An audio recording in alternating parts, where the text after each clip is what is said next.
नमस्कार, शारदा डायरीज में आप सबका स्वागत है। आकांक्षा और शशांक की शादी बड़ी धूमधाम से पूरी हो गई। ससुराल में उसका सभी ने बहुत स्वागत किया। आज उसका ससुराल में पहला दिन था। वह सभी रिश्तेदारों से घिरी थी। सभी हंसी मजाक कर रहे थे। उसकी सास सरिता भी थी। आकांक्षा ने कुछ अलग देखा, वह था उसकी सास सरिता।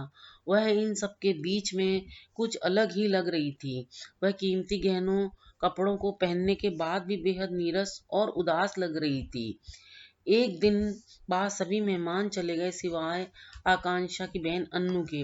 घर में सास सरिता, ससुर प्रमोद, बहन अन्नू, शशांक और आकांक्षा रह गए थे। दूसरे दिन आकांक्षा को शशांक के साथ अपने किसी रिश्तेदार के घर जाना था। वह अपने लिए कोई अच्छी सी साड़ी चुनना चाह रही थी। तभी उसने सोचा कि क्यों न सास से ही पूछ लिया जाए। वह अपनी सास के पास मजेंडा और क्रीम कलर की साड़ी लेकर गई और बोली, मम्मी जी, आप बताएं मैं कौन सी साड़ी पहन कर जाऊं। बेटा, जो तुम्हें पसंद हो वही पहन लो। मेरे हिसाब से मजेंडा कलर तुम पर खूब अच्छा लगेगा। तभी सरिता के ससुर बोले, तुम अभी भी मूर्खों की तरह ही चयन करती हो। ये गहरे रंग रात के समय अच्छे लगते हैं, दिन में नहीं। आकांक्षा बेटी, तुम अपनी दीदी अन्नू से राय ले लो। आकांक्षा को ससुर का सास के प्रति यह व्यवहार देखकर अजीब लगा। उसके मन में शंका होने लगी कि कहीं शशांक का व्यवहार भी ऐसा न हो। आखिर बेटा अपने पापा को ही अपना आदर्श मानता है। आकांक्षा क्रीम कलर की साड़ी पहनकर गई। दूसरे दिन सास ने छोले पूड़ी और गेहूं के आटे का गुड़ का हलवा बनाया। तभी अन्नू बोली, मम्मी, यहाँ से तो मैं 2-4 दिन में ही मोटी होकर जाऊंगी। आपका खाना जो इतना गरिष्ठ है। उसी समय शशांक बोले, मम्मी, कुछ तो लाइट स्नैक बनाना सीख लो। ससुर बोले, कैसे सीखेगी, इसे तो खुद इन सब बातों की कोई नॉलेज नहीं है कि कैसी डाइट लेने से शरीर फिट रहता है। यह तो बहुत लापरवाह है। तभी आकांक्षा बोली, आप सब कुछ भी कहें, मैंने तो ऐसा स्वादिष्ट खाना आज खाया, मन करा खाती ही जाऊं। आकांक्षा ने अपनी सास को बोला, मम्मी जी, आपने बहुत ही अच्छा खाना बनाया, मुझे तो मजा आ गया। यह सुनकर सरिता के चेहरे पर थोड़ी खुशी हुई। अगले दिन आकांक्षा और शशांक हनीमून पर चले गए। जब वे दोनों वापस लौटे तो अन्नू भी वापस अपने घर जा चुकी थी। आकांक्षा ने खाना खाने के बाद ससुर के लिए पैंट शर्ट और सास के लिए एक प्यारा हैंडबैग लाई। वे देने लगी। तभी ससुर हैंडबैग देखकर बोले, बेटा आकांक्षा, तुम ये हैंडबैग क्यों लाई हो? तुम्हारी सास ने तो इतने सालों में ही कभी इसे इस्तेमाल नहीं किया। यह तो अभी तक शहरी रहन सहन को समझ ही नहीं पाई है।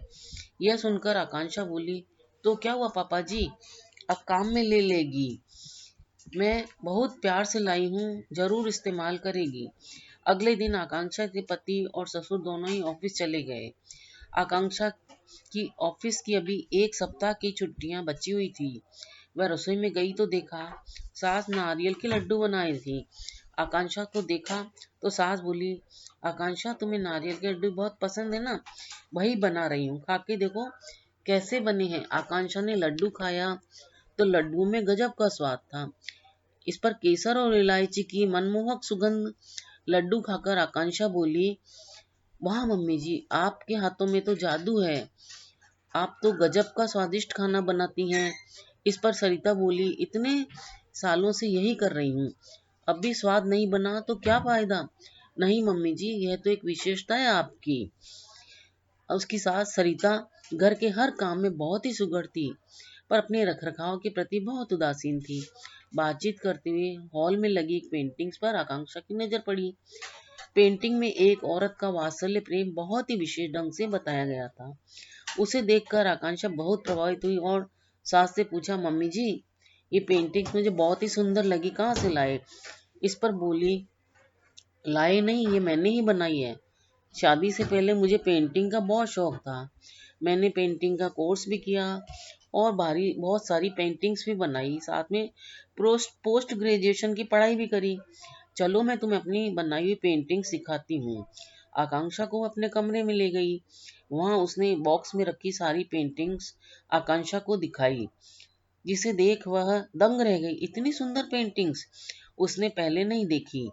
उसमें से कुछ बहुत सुंदर पेंटिंग्स उसने सेलेक्ट करके निकाल ली और अपनी सास से बोला, मम्मी जी, इन पेंटिंग्स को मैं पेंटिंग प्रदर्शनी में लगाऊंगी, मुझे विश्वास है आपकी पेंटिंग बहुत ही पसंद की जाएगी। तभी देखा शाम के 5 बज रहे हैं। सरिता जी ने अपने पति और बेटे के लिए नाश्ता बनाया। तभी आकांक्षा आई और मम्मी जी को एक सलवार सूट देते हुए बोली, आप ये पहन लो और तैयार होकर आ जाओ, पापा जी सरप्राइज होंगे। चाय मैं बना देती हूँ। सरिता सलवार सूट पहनकर तैयार होकर आ गई। तभी पति और बेटा भी ऑफिस से आ गए। सभी शाम का चाय नाश्ता भी कर रहे थे। तभी शशांक आकांक्षा से अपनी कोई ऑफिशियल मैटर डिस्कस करने लगा। थोड़ी देर बाद ससुर प्रमोद बोले, सरिता काश मैं भी तुमसे कुछ इस तरह अपनी प्रॉब्लम शेयर कर सकता और सुझाव जान सकता। यह सुनकर सरिता आहत होकर अपने कमरे में चली गई और ड्रेस चेंज करके आ गई। और उसके चेहरे पर अपमान और तिरस्कार के भाव साफ दिखाई दे रहे थे। थोड़ी देर बाद जब किचन में सरिता और आकांक्षा दोनों ही थे तो आकांक्षा ने बोला, मम्मी जी आप पापा जी की हर इस तरह की बात को क्यों सुन लेती हैं?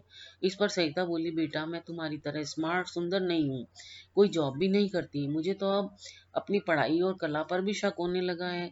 सभी के बीच इस तरह के व्यवहार से मेरे मन में यही धारणा कर गई है कि मैं मूर्ख गंवार ही हूँ।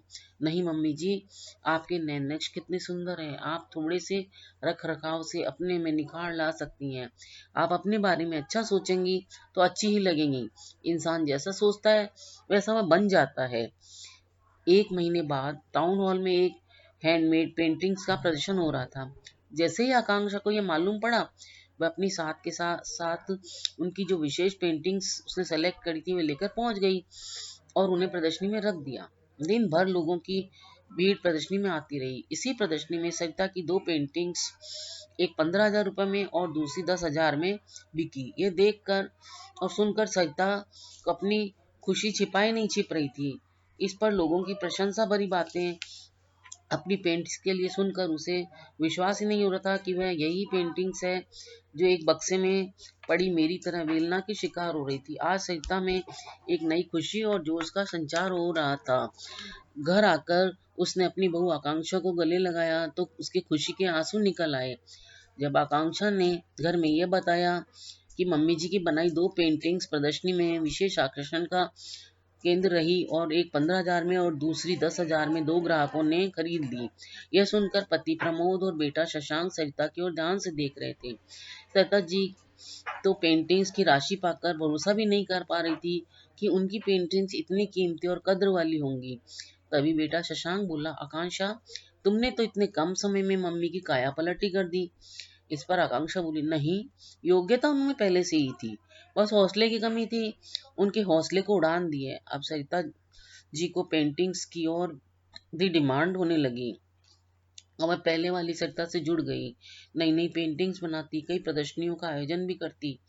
अब उनके रहन सहन में भी काफी स्मार्टनेस आ गई और अब वह आत्मविश्वास में भरी अपने हर पेंटिंग्स में कुछ नए नए भाव और नए नए कलर भरकर अनोखा रूप देती।